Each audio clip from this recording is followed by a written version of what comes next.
Let's get comfortable with the uncomfortable. Today on the Prenup Podcast with Elizabeth Ashford, founder of Beyond the Beez and sexual educator. Welcome to another episode of the Prenup Podcast. Today I have Elizabeth Ashford with me. I met Elizabeth through a wonderful woman named Pendleton who actually came to an event that I was on with Girl Math Capital. So talk about a true network effect. 100%. Pendleton was kind enough to connect us and was like, you have to meet Elizabeth. She has this incredible company. She's a sex educator and she's totally aligned with what you are building community-wise, education-wise, and getting people to understand their finances for empowerment beyond just in your bank account. Yeah. Yes. So, yeah. Elizabeth, tell me a little bit about yourself. So excited to be here. Thank you so much. Thank you, our sweet Pendleton, my old roommate from high school. So Beyond the Beez is, I'm a certified sex educator, and I founded Beyond the Beez in 2019.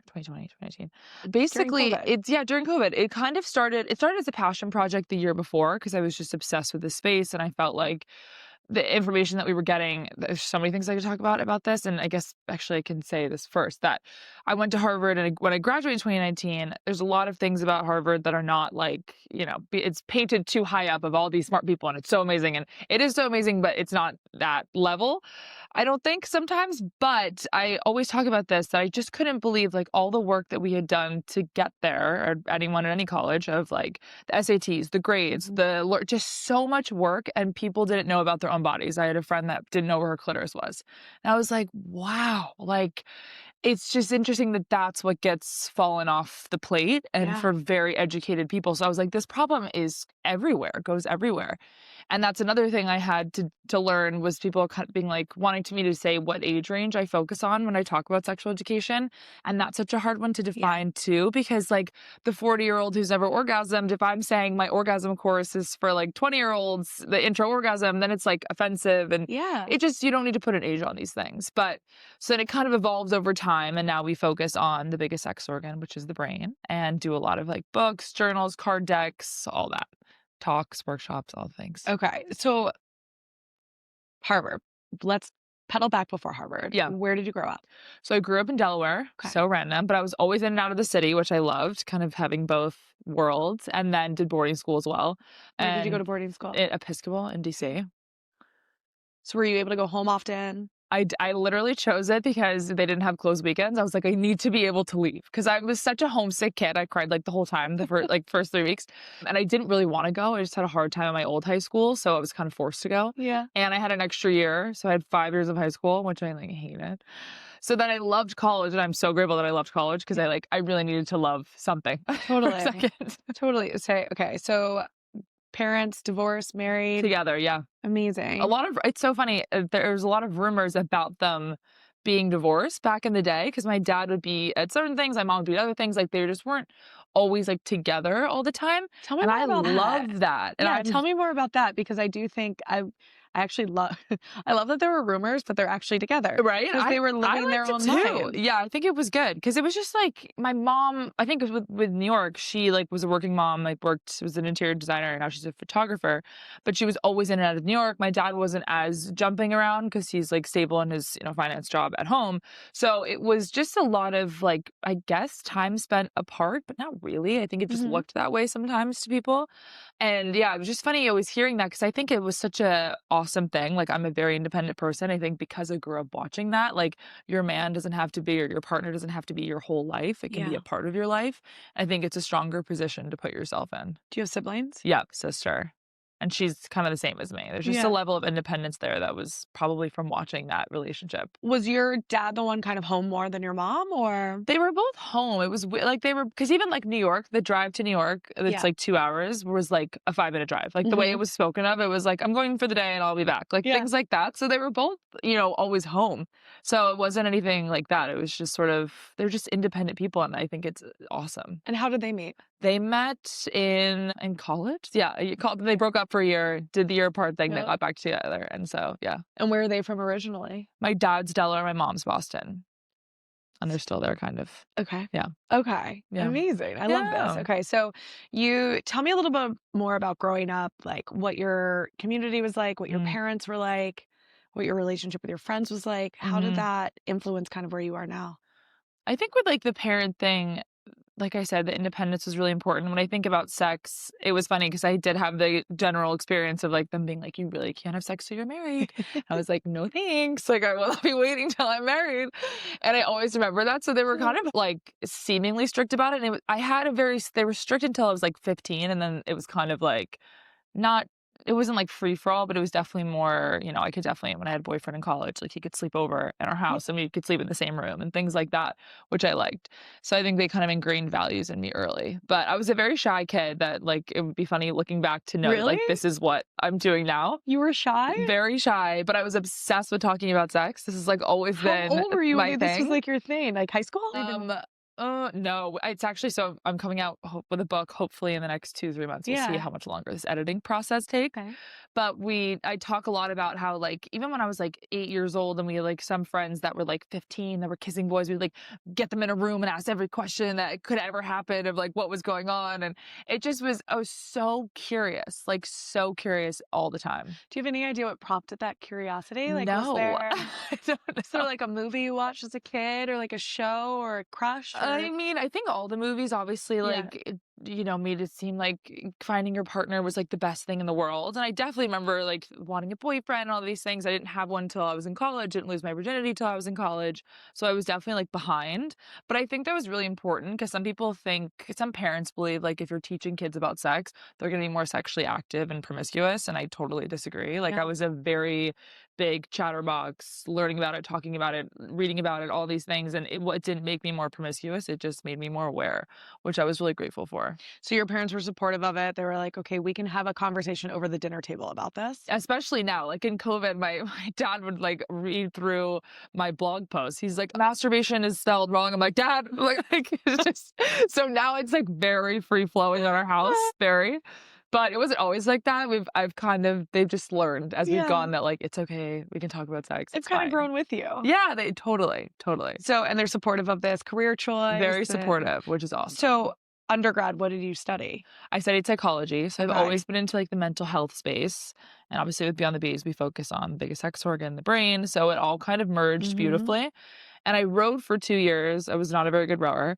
And then I quit. And when I was quitting, I had heard from a lot of people that a lot of athletes get like really depressed. They have too much free time, all this stuff. And I was like, I wasn't very competitive. So I wasn't worried about like losing a part of myself. But I was worried about all that free time and like, what like is it more partying? Like I don't think I needed to do more of that, or you just needed to fill it with like good things. So I joined, it was called Sheath, I think it's called Sext now, and we did like Sex Week and Sex Weekend at Harvard, which was really fun, and just putting on a lot of different like speaking events. And then I was like, okay, love this. Okay, and then how did you translate that into a career post graduation? Because I'm very curious about this. Like where this goes. What do you It's it is very rare. Because I'm even thinking like this year I've met quite a few sexologists, sex therapists, and sex educators, but this is what, like when did you graduate? 2019. Yeah. Okay. So the next year. Yeah. Okay. So it's like what, 5 years, 6 years ago? So like 6 years. It's just starting to become a thing, I feel like. Yeah. How was it always like, I'm just trying to verbalize this were you like, okay, this is an area I can have a career in? Or were you like, this is a passion area? Passion. But not sure if I can make it into a career. Passion. Okay. It was definitely a passion. Like I did not start from like this business savvy place. And I think at the same time I was like 20. Like it kind of makes sense that I didn't. Totally. And I would, if I could go back, maybe I would try to, like I've had to do like part-time jobs obviously and things like that. Like it's been a really difficult road in that sense, and I am grateful for it, but there's maybe certain things maybe I would have done differently, but who knows, maybe everything will work out the way it's supposed to. But it's a really hard career path to choose because I felt like it just like the ways that I would get talked to. Like I was very single for a long time, and it was like, oh, like, do you not have a boyfriend because like you have a sex blog? Like no one wants to date you anymore. Or like people would talk to my mom. But it's being true, like, right? It's intimidating in a way to some people, but it's not intimidating to the right person. Yes. And like the expectation of who I'd be in the bedroom, I was like, I will always be a disappointment when you have these expectations that it's crazy. Like it was a lot of pressure. And just, the way like people, it was funny. I felt like my audience has grown with me because the first year when I was also uncomfortable about it, because I posted it and I almost fainted, which I didn't expect that. It was crazy because I love doing this stuff. And I was like, this is so fun. I can't wait to write about all this stuff. And then when I was posting it, I was like, oh my God, I'm going to get so judged. And like, just all that, just learning that whole, industry was really hard. But people were very much like, would like whisper in like the bathroom line drunk, like, but you have a sex blog. It's like so crazy. I'm like, why are we whispering? We don't need to whisper. So but now it's like feels very accepted, but it was a long 6 years of getting to that place. I'm happy you persevered because now we got to talk about another word that people still whisper, which is prenup. Yep. So Pendleton said, she was like, you guys have to meet. She's pro prenup. So XYZ. Let's talk about it. Yes. Give me just go for it. I'm going to give you free space. And then I'm going to ask a bunch of questions. So again, I'm not trying to promote this book, but I'm in the middle of this writing and have a whole chapter on marriage, and I'm trying to talk about it more positively because I don't want to come off like this Scrooge of relationships. Yeah. But I do think I'm just so confused. Like I'm 29, I'm in the sphere of everybody like rushing to get engaged. And some couples I'm like, what is happening? Like, why are you getting engaged? I don't know. It's obviously the pressure, the idea, or they're thinking about the wedding dress or the party or whatever it is. And you're like, this is a lifelong commitment. And then people just don't think about, and there's that group of people, and there's still a group of people that I have a boyfriend and are just like me and my boyfriend, that like we love each other and it's so great. And then for some reason, as life goes on, it doesn't work out. And like, I think sometimes we look at people who got divorced like they didn't have what we have. And that's not true. And I think there's things to do to protect your relationship, but the odds are not in our favor. It's 50% are divorce, but then another, couple, basically the real number you want to look at is marital satisfaction, which is only 75% of people are not satisfied if you're divorced. So crazy when you think about it. Because just because you're married does not mean that you're happy. Yeah. So we just need to be very clear about those numbers and very clear about like being realistic. I don't want to say realistic because that sounds like negative, but you have to understand what this is and the fact that it is like a legal contract. So I'm personally not totally planning on getting married. It could change. It could evolve maybe after kids. I don't know. Yeah. But I just don't see the purpose in it for me. But when I think about like the prenups, and if we don't get married, like we will be doing a cohabitation like agreement for sure. And I just think when the odds are that against you, why would you not put a document in place, no matter how much you love them, just to ensure that it will be not happy, but a calm, sort of decoupling. And it's not only for you, but it's also for the kids. Like it's just these legal battles get insane. Like save yourself the heartache. Do you have any clients or people that you've worked with that have gone through a divorce or have thought about it or kind of trying to navigate it? Because I think one of the biggest misconceptions, even I learned in the last year of research and talking to people, is that cheating is the reason why people get divorced. And it's usually cheating is actually just a symptom. Totally. Of like a million other causes. A million other things. But also a lot of times financial resentment and or like not aligning on true values and goals and lifestyle needs. Yep. I mean, I think you just see, I just see that right now with the people that are getting engaged. I'm like, what's happening? What's happening? And like the cheating has already begun. And you're like, what? So I definitely see it now pre-divorce. And then I haven't hit the phase yet where there's a ton of divorces. I know a couple people. My sister's boyfriend is divorced, and he has a really good perspective that like he's obviously still wants to get, they're definitely gonna probably get married, and they want that, and there's a lot of like hope and there's beauty in that, and just like taking it as a lesson and keep moving on. But I definitely think it is wild. And the other thing I talk about a lot is my boyfriend and I do couples therapy. We're like obsessed with it. And we started it because he loves his therapist so much. And he was like, you have to meet her. We love an involved man. We have an involved man. I was like, wait a second. I'm obsessed with you. So he wanted me to meet her. So we did like one session more for like meeting each other. I loved her too. So we did like another one, maybe on like small things. And then we've been dating for 2.5 years. I think we've maybe done like 10 sessions, maybe more, maybe 12. And sometimes they're really small things. Sometimes they were bigger things that we were working through. I think it was really helpful, like moving in with him. She was like kind of explaining that there are like, little like rifts during that time when you're trying to figure things out. And instead of like panicking, we can go have those conversations with her. And I just can't get over how many people, like, relationships are a skill. And I think people need to be more aware of that. And I think couples therapy should be a part of everyone's relationship and in some regard, or therapy or something, because I just think people aren't talking about this stuff enough, and the reality of like a relationship. How do you see issues in the bedroom translating into issues in like other areas of people's lives? I think the resentment piece is really big. That can build. I definitely think sometimes the cheating, people can blame that on that, but that can also just be a symptom again of like other things. It kind of depends. Like it's so couple by couple, Mhm. but it definitely can translate. I think the biggest one that we'll see is sort of resentment or like thinking that there's incompatibility and that you're just not right for each other. And that's Yeah. another big one with like this concept of like a soulmate, that someone's perfect for you. Like there will always be things about the partner that aren't perfect for you, I Mhm. believe, and you have to work through them. So there's a lot more compromise that needs to be like a part of the conversation. How do you work with couples that feel like, okay, maybe we have the right finances together, the right home together, the right goals, Mhm. but like we are not sexually we've lost our spark. Mhm. I mean, this is such a big thing. And this is my favorite thing to talk about sometimes, because I feel like people just need to realize that your sex life like will ebb and flow, like Yeah. period, for the rest of your life. And for some reason we don't, like, if you think about like I feel very happy right now. Like I know I'm not going to feel happy for the rest of my life. Yeah. Like I will have, sad times, I will have whatever it is.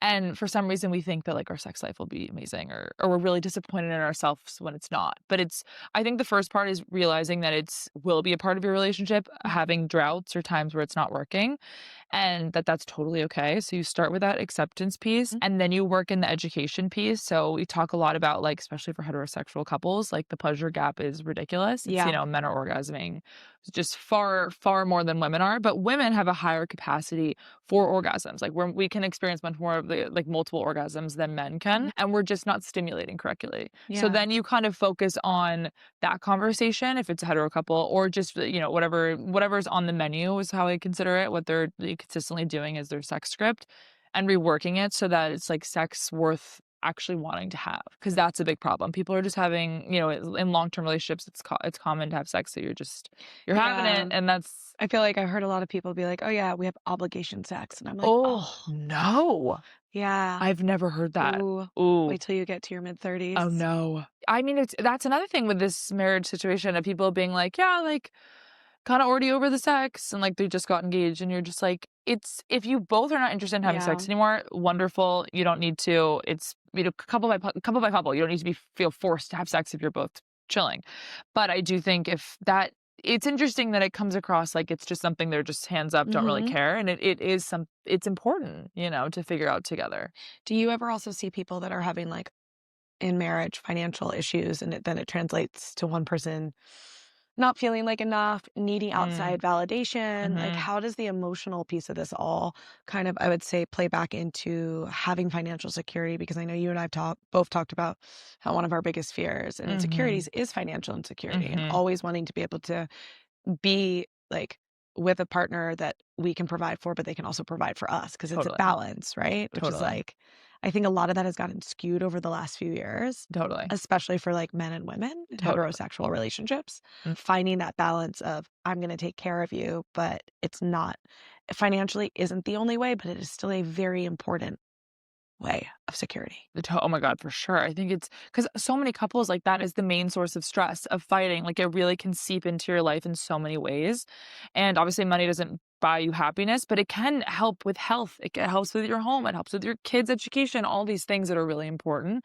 And I think it just depends like where you are, and like, obviously couple by couple, because some people are like, I do not want to pay for anything as like the woman, and the man should pay for everything. And if that's works for them, then that works for them. Yeah. I'm in a relationship right now, obviously, in my relationship where he makes, so much more Yeah. than me, and he's older, and but he had done a 10-year long stint like as a rower, and he didn't have a lot during that period. So he can definitely understand like my path right now of growing in finance, but also growing financially, but also not having what he has, and that's Hmm. okay, because there's always like a goal in mind. There's like a thing that I'm still working towards. So I think it just, as long as you're on the same page And communicating in about it. communicating, and that's what the prenup part of the prenup situation is so helpful for. Like a lot of couples don't have harder conversations about their sex life, about the money, about the provider, about or not having a provider, about both being equals or whatever it is. And you really want it forces you to have those like mature, deep, hard conversations in that kind of experience. Whether, yeah.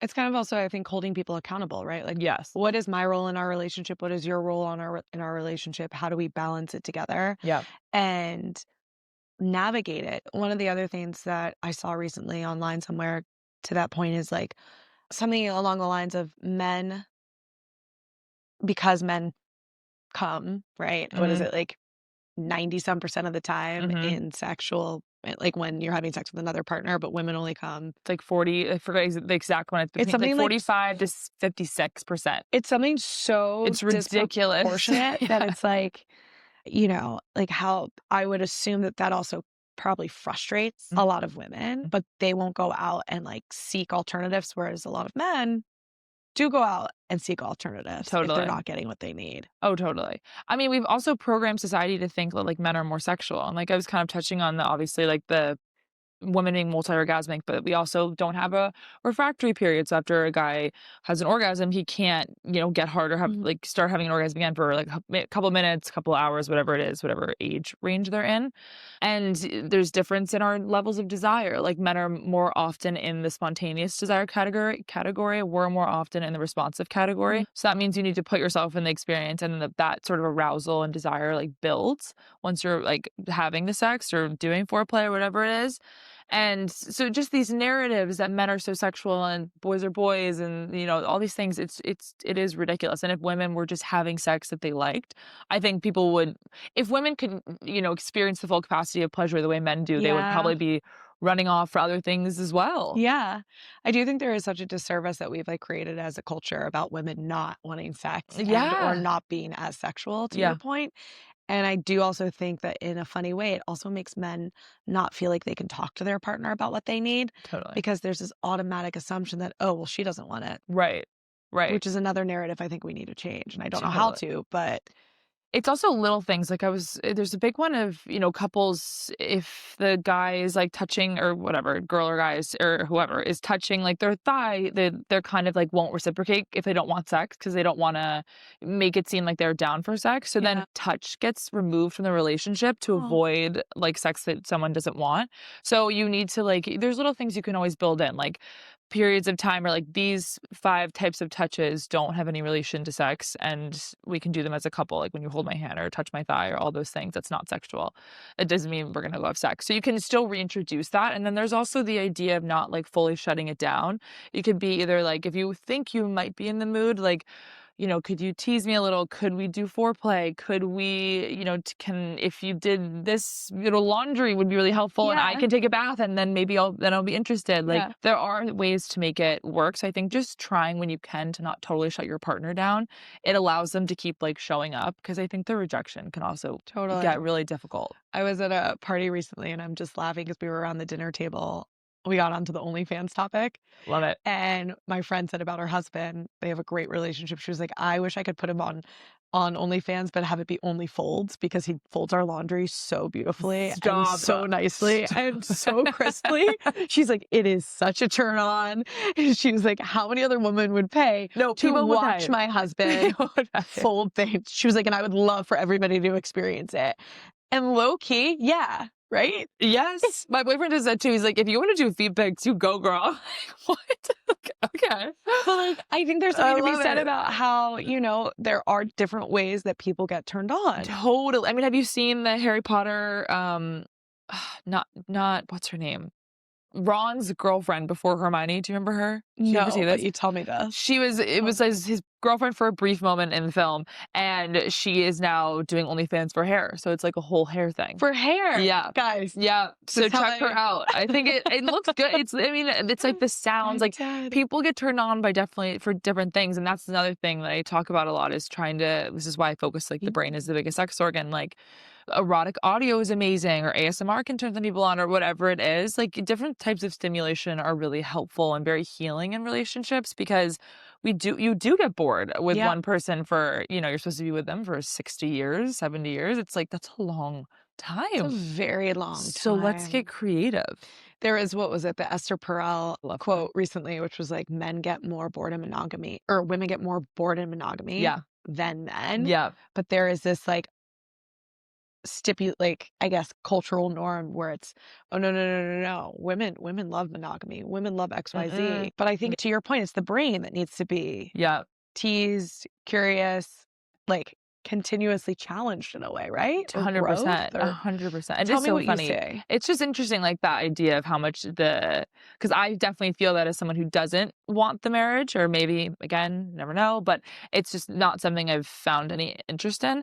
And I think a lot of people are always, like, coming up to me like, "You'll get the ring soon." I'm like, "I don't want the rings. Like, what is happening?" Like, and it's just Like this that's not the goal. that's not the goal. I would love you to say, like, "You'll get, like, the killer business deal." I'm like, "That's what we're looking for here." Because I Yeah. also feel like when you're in a relationship and you feel secure, something that I'm, like, kind of looking into because I don't know the answer, but do those walls create that you're kind of building for security? Is it a cage? Sometimes I feel like I wanna be there in my relationship because I wanna be there, not because I have to, and I think sometimes when you have all those layers of security, like, do you show up the same? And I don't know what the answer is, but sometimes I feel like maybe I wouldn't. Maybe I'd be more casual, maybe I wouldn't care about date nights as much, like, knowing that he's, like, there forever. I think it's good to have a little bit of, like, because love is conditional. Like, if it was totally and we never went on dates and we never talked to each other and we never had sex Why and would all you these stay? things, why would you stay? So it's like, kind of making sure that that piece is alive. There's a tiny bit of danger in it. I mean, you don't want too much of that, Mhm. and that's obviously what Esther Perel talks about in Mating in Captivity, because it's like that security is what, like, bogs down your Mhm. sex life a lot, and that curiosity and exploration is a whole different layer that brings it back to life. So again, I don't know what the answer is, but it's something that I think about a lot. Like, will that benefit me? I don't know, but So earlier you did mention, so your partner does make more than you, mhm, you guys live together, all this. Do you ever sit down and just genuinely talk about your finances and kind of what the future looks like for and sure. or, if we want to do XYZ, we have to do this or I can contribute this, I'm going to need you to contribute that and like how does it look holistically together? For sure, and it does feel awkward sometimes, like, Yeah. when the partner has so much more in that and, they're making so much more that, like, for me to be like, "We should sit down and talk about this." So it's, like, talking more about, like, his money than mine. Yeah. So it can feel like an awkward dance to play a little bit because I don't wanna be in control, and I Yeah. don't have as much to bring to the table right now from my career perspective, but I do think you have to be able to have those conversations, like, for sure.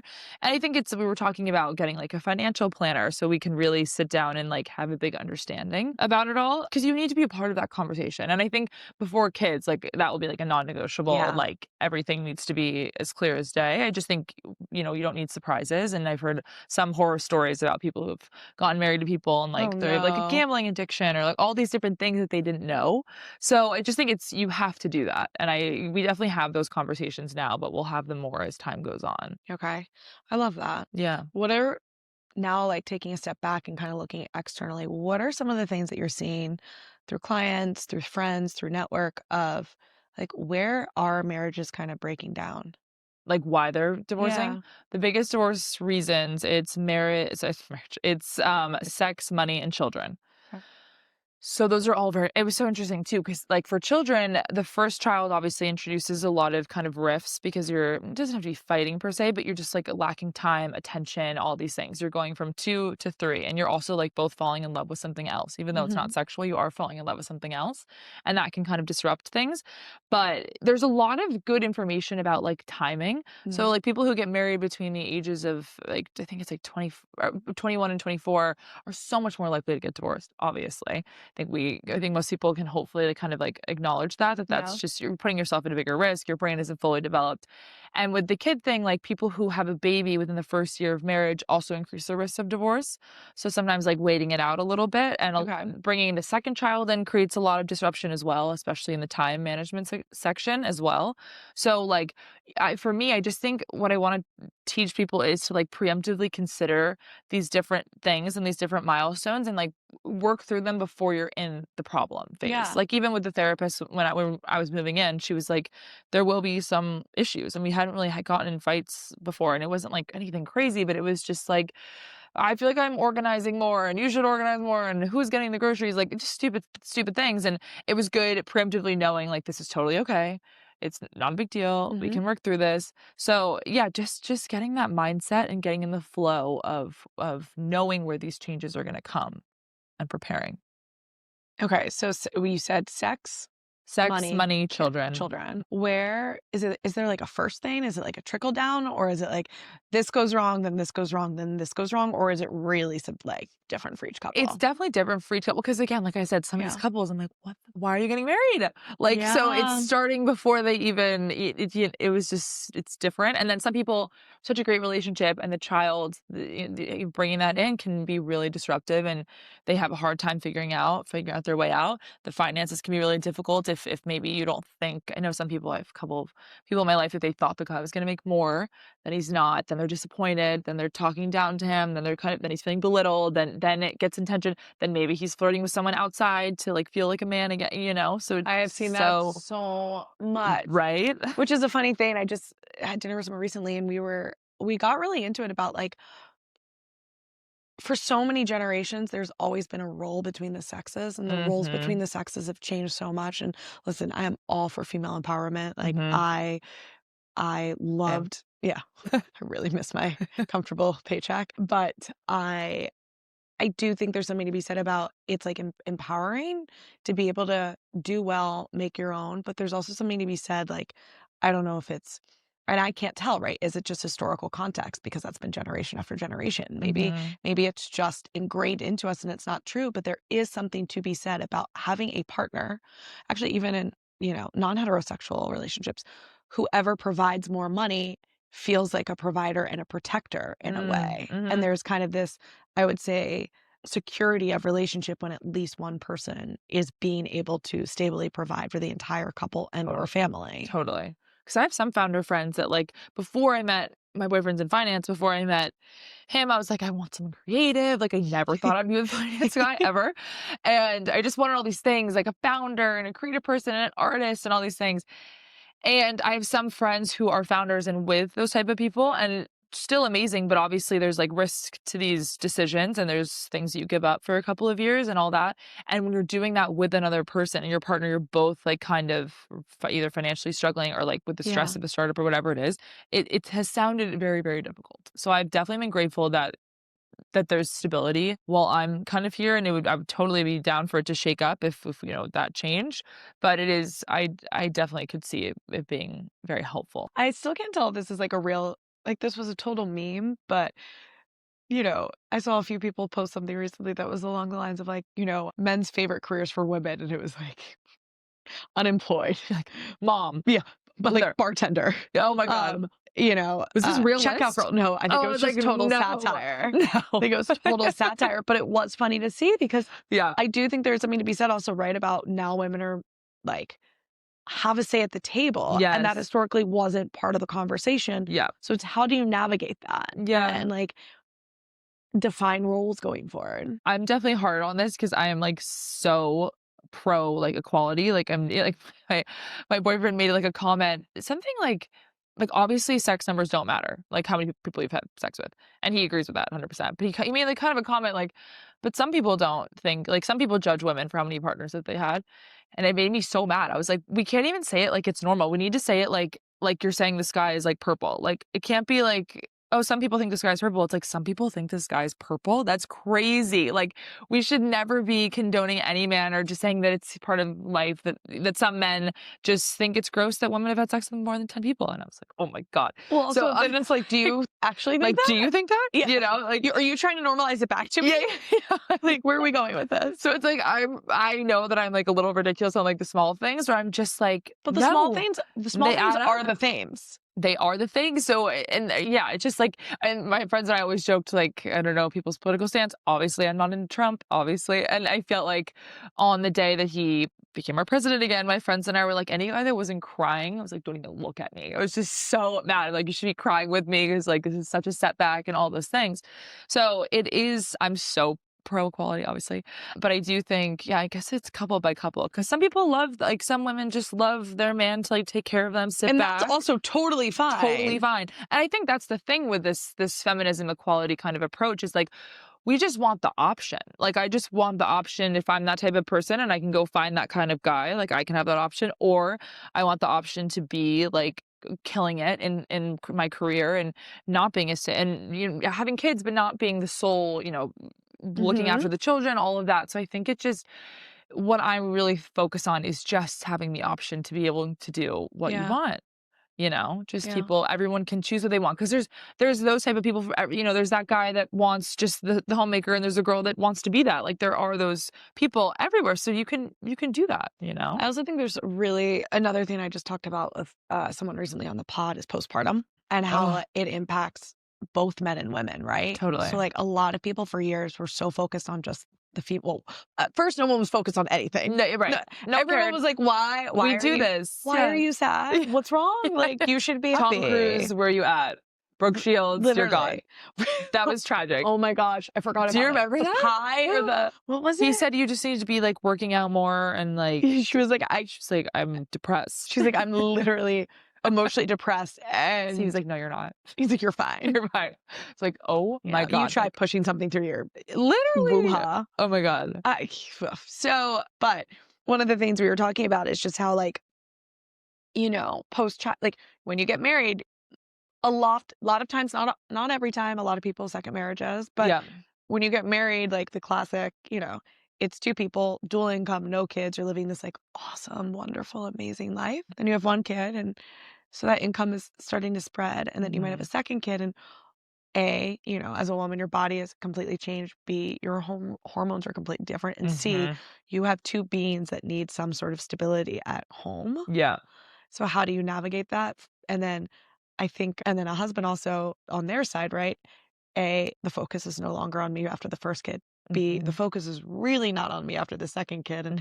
And now I'm having to probably look after the first kid while you're looking after the second kid. And it's, oh my gosh, if we had one more, what happens? Right. Right. And then you're kind of living these separate lives. And that part, like a lot of husbands have postpartum per se, but totally. But they don't know how to talk about it. Totally. Because it's not really, it's kind of a weird thing where you're like, oh, you didn't actually do anything. Yeah. So there's a lot happening over here. So you should be okay. When it's they've actually, their whole life's changed as well. Yeah. Totally. I mean, it's definitely, that I haven't had kids yet, and it definitely scares me, like the postpartum depression and all of that goes into it. And that's one of those things where you just have to preemptively start to plan ahead, and you're like, okay, our time is dwindling to nothing. Like, we need to have a babysitter every Wednesday night so we can go out to dinner, like whatever your financial situation is. Maybe like we need to put them to bed early that night if we can. I don't really know if, maybe sometimes obviously it's disastrous and you can't get them to bed. So whatever ways you can maneuver this so that you can create time for each other is like so important. Yeah. And I saw such a good quote. I think it was from Howard Marksman, something along the lines of just like, there's so many moments in a day, and like you can find those moments. They're small moments and just make them beautiful. So just that like minute, that 2 minutes, that 10 minutes of whatever, of just a little note, a little thing, just when you're going through those periods to reconnect, it's just so important. It is the little things, It's right? the little things, the warnings, and then also the bless ups. Right. No, like I'm the little ridiculous, sprinkles of goodness. Yes. Putting in those sprinkles of goodness. Yes. Okay. So tell us more about what you're building right now with this next, like what you've built, and then what you're graduating into, I would say. The next chapter. Very exciting. So like I said, it started as a blog, which I just wanted to get real information out to people. And I've always been really passionate about, because I just think we're operating on this like landmine of like it's just things that aren't real. And a lot of like people say, you get really attached if you have sex with someone, and you're like, that's not true. And like they use like oxytocin, all these hormones, and you're like, you can make these things seem a certain way when it's not the reality. Or a lot of people will say like, divorce rates go up if you watch porn. It's like, that's not true either. And you have to go back and look at who they're measuring. And for that specific study, I remember they were measuring people who had never watched porn before, got married, and then started watching porn. And so that's a very specific sample size. That's not correlation, causation, all those things. So one was just getting the accurate information out. And then now it's been really fun to actually build our own products. I felt like when I started, I didn't have a vision for exactly what I wanted that to look like. And I didn't want to just like put things out to put things out. I wanted them to be meaningful. So we started with, the first product was a card game called not Between the Sheets, The Pleasure Is Mine. And that focuses on women's pleasure. And it's learn, think, act, 30, 30, 30 different cards. And you learn about a woman's body, 30 questions to make people really think and reflect on their sexual experiences, and then 30 acts to rectify the situation. So it's different, mainly foreplay things to get pleasure going for women.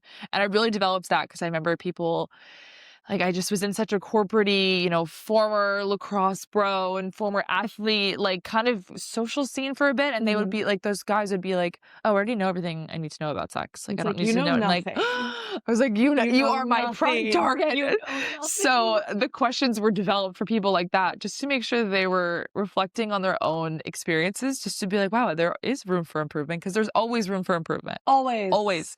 Because it's ebbing and flowing. Everything's changing. Everything changes. So that was the first one. Second one's Between the Sheets, and I'm really excited about that, which is a journal to help people kind of figure out what's going right, what's going wrong in their sex life.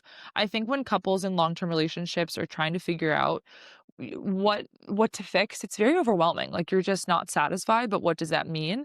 So when you journal every day and you do these little prompts that you'll respond to after you masturbate or have sex, it can be whatever, you can kind of start to see the words you're always hitting. Or if you're always hitting the pleasures out of 5, like, you found your problem. Okay, so now that's what we focus on. And then after 10 entries, you can pause and reflect, look back on those, make a game plan for the next 10 entries. So it just can really get like nitty-gritty down into what's happening. Yeah. And then 2 more things. Then we're doing the pleasure report, which I'm excited about, because I felt like, I think I've read maybe like 100, so many books on sexual health.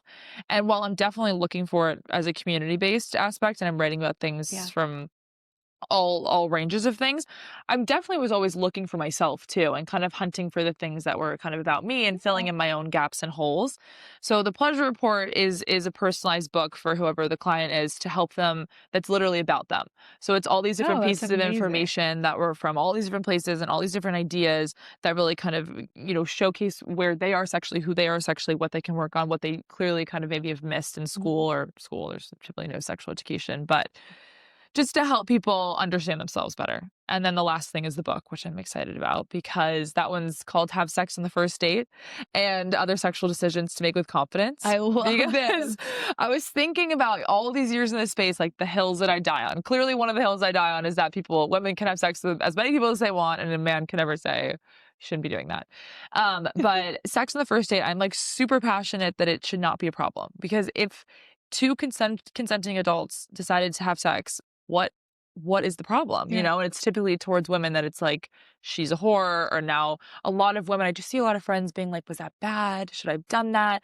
Does he think less of me? And it should never, we need to get in a more empowered mindset that, like, I kind of equated to eating cake, that like, if you both ate cake and now he thinks you're like fat and you're just gross and he's less interested in you, you would leave that experience being like, he's crazy, and like feel good about yourself. Also, I still want cake. Like, I still want cake, and it's not a big deal. But with sex, it's just so hard for people to see it differently, but it's the same thing. You need to look at that person who's shaming you and be like, you're a freak. This is weird. This is weird behavior.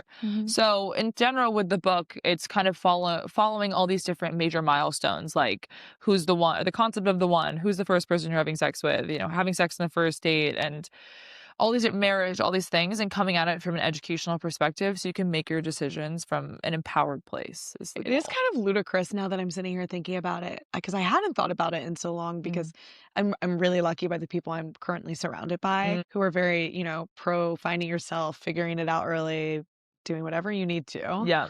Sleeping with someone on the first date, and like how it still is such a such a thing. It's just, it breaks my heart seeing it and seeing people like make decisions from that place, and just being like at the mercy of somebody else. And I just really want to take people out of that world and make it so that they're making decisions just for themselves. Yeah, people shouldn't feel guilty about it. They should not feel guilty. It's totally men fine. or women. No. Like, I think, it's just, definitely not. You can definitely have sex on the first date.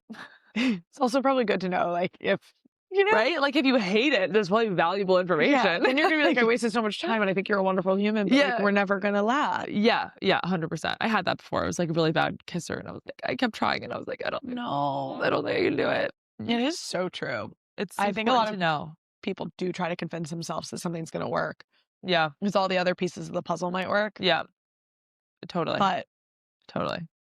Yeah. Okay. What are other kind of things that you're seeing right now that you're like, these are other pieces that are going to go into your book of like, we need to bash these down. Like, we need to fix this. Yeah. What is another one I was thinking about? I've touched on a bunch of them. I was thinking like I mean, Who's the One is a big one of like the idea of soulmate. Like, I don't know if you've ever watched James Sexton. I love I him. love him. I I think he's love him. fabulous. I loved his book, if anyone needs a new read. And there's a lot about like soulmate theory versus like a growth mindset theory as a couple. And this idea of like soulmate is just really not helping people, you know, Yeah. create a really like a long lasting relationship. And I really loved that piece. So it's kind of exploring this concept of the one, exploring, as I said, definitely a long part, exploring the concept of like marriage in and of itself, a lot about the pleasure gap and trying to find ways to really create sex that's like for yourself and for you guys as a couple. And what was that last part? Oh, I talk a lot about wellness. Like, I hate how there's the wellness world and then there's sexual wellness. And why are they separate? Why are they separate? Like, people don't have lube in their cabinets, and I'm floored. I can't believe it. Like, you should have lube in your cabinet like the same way that you have like skin care in your or sneakers in your drawer, or like a sex toy available. Like, these things just, or you know, whatever wellness, sexual wellness hack you want to bring into your life. It Yeah. could be like some aphrodisiac powders that you make you feel better. It's placebo, or it's, you know, whatever it is. I just think people need to have a sexual wellness part of their routine. And I just hate that it's two separate things. So because it does bring so much happiness, right? totally. Like, you should be traveling with your travel size lube. Why is that not happening? You know? Just things like that. Is this a product that you're going to come out with? I your really travel size should. lube? Like, that actually should be what you send your book out to Yeah, yeah. everyone. You can one up what was her Lily Allen's butt plug. Yes. Book USB. You can be like, here is your travel lube.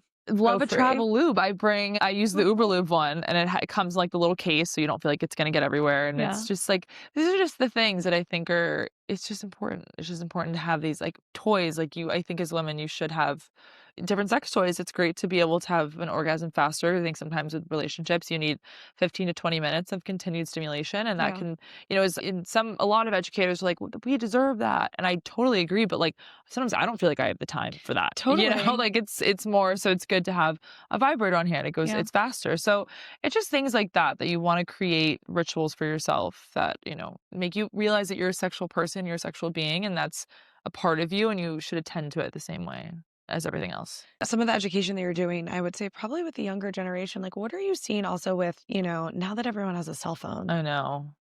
It is like the world Snapchat was of- scary for a while. Oh my God, I The forgot nude, about yeah, that. it's so scary because it's hard. It's so hard. Like, you don't know that it's such a bad idea, you know, at the time when you're doing that, and the screenshotting and all that. So I think that was something that was like really happening. It seems like I don't know the numbers on this because I don't do as much like child's Yeah. work in this space. I like doing like the intro conversations about like masturbation and all that stuff. So I don't know the statistics on it, but it seems like Snapchat's on the down. So maybe we're kind of experiencing some of that less. And there's more like phone literacy happening, and people are able to talk to their kids more. I think before, when it was like this boom of phones and connection, people didn't even know how to talk to other Yeah. kids about it. But that's another thing. It's also their parents had never experienced Exactly. it, right? So they're like, So how do I do this? What is a sex? But the other thing that really bothers me though is like the conversations about people like Bonnie Blue of like, this is so bad for our children, and you're just like, Bonnie Blue is not responsible for raising your child. Like, I'm sorry, she's not. And I know people think it's bad for feminism as well, but I do think extremism exists in every form, in every topic, in everything. So this Yeah. will always exist. People like her, these challenges, these things, they will always exist. I'm sure you can point some stats that it's, you know, harmful, just like everything can be harmful, but we put so much attention on it. And in the media, like, attention is its own currency, and there's a lot of rage baiting happening to like get people to look at her, and we do, and we're talking about it. And I think people need to do a better job learning what they should, you know, really care about or really be Also, mad about. I guess maybe it's also going back to like, what are you actually upset about? Are you upset? What are you upset about? Is the photo what upsets you, or the fact that photo was sent to someone and then they shared it? And to me, it's Right. very much not. It's not the photo. Yeah. It's what that you do with the violation. photo. Yeah, totally. And I think that's kind of probably with like kids and their cell phones. It's not that you can text, it's what you're going to do with that text. Yeah. Because Yeah. even when we were younger, when we didn't have cell phones to be able to send these types of things, if someone was like, oh, she slept with that person, XYZ, the rumor still gets around. Totally. And so the rumor could be just as detrimental as the photo that went to that, you know, this generation. Totally. And I just think as parents, like, I know sex can be hard to talk about with kids, but like you have to do it, or you have to, get different people. There's so many of us now in the space, and it's great. Like it has to be a part of the conversation. You can't just look at the Bonnie Blues and the texting and the phones and these are the And be problems. like, that's the only route. The It's problem. like, no, it's Yeah. actually not the phone. It's the phone ends up being, right, the vehicle for the It's bad the vehicle. behavior Yeah. that is taught. Yeah. So just, that education, open conversations. There's such a great book from Amy Scatlett. It's called Not Under My Roof, and she really talks about the difference of culture in like the Netherlands versus the US, and how we dramatize sex so much, and they have a normalized kind of view of it, and the way they talk about it, from like government to like the way that they run ads to the way parents talk to their kids about it. Mhm. And that is just 1,000 times a healthier dynamic. There's a lot more condoms being used, there's less pregnancy, there's less STDs, all these different things. So if you're ever bored as a parent and you need to know more about this world, that's a great book to start with. I'm having the most hilarious memory right now of, so I went to a Catholic boarding school, co-ed. Okay. Had been all boys for years, co-ed when I went. And they literally hired somebody to come to the school. Oh no. And like tell you you're a whore? To speak to all the students about why you should wait till marriage. And then they had us sign a pledge that you were gonna wait to wait till we were married. And someone in my friend group still has their pledge card, which obviously they did not play. Like it's just wild to think that that was our quote unquote sex education. And I believe the night before, the night after, they invited parents to come, and the guy gave the same speech. It's horrible. So then you also, as a parent, are getting taught that your child should wait to marriage, and if they don't, you're a bad parent. Right. So this is like this right. reinforcement. Religion is a huge one. But it's an interesting reinforcement. Back to your point of what education should we be having? Totally. What ages should we be having it? And then how do we set ourselves up? And are there other countries that we can look at, for example? Because if people are doing it in a better way, what is going on with us? Yeah, totally. And I think as a parent, like, it can be confusing when you have all these like narratives coming at you. But I just think, try to remember like what you were like as a teen. Like maybe you waited, but like, were you really not, doing things that were naughty, between the ages of like 18 and like before you were married at 25 or whatever it was, that demographic?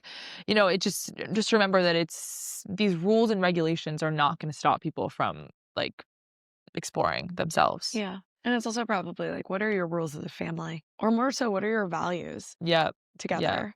Yeah. Well, this was amazing. So fun. I usually end every pod. We do a little vessels and muses. I don't know if you've heard I've never done this. Oh, an oracle card. So it's Love a it. friend who is an incredible artist. She's actually starting her own pod soon. These are gorgeous. And they're amazing. They're like absolutely stunning. Her artwork's stunning. But I kind of love ending on this just because it's like a fun vibe. And every time it's good like energy. Yeah. Good. Okay. Okay. Discernment. Ooh. Okay. Let's say. Discernment.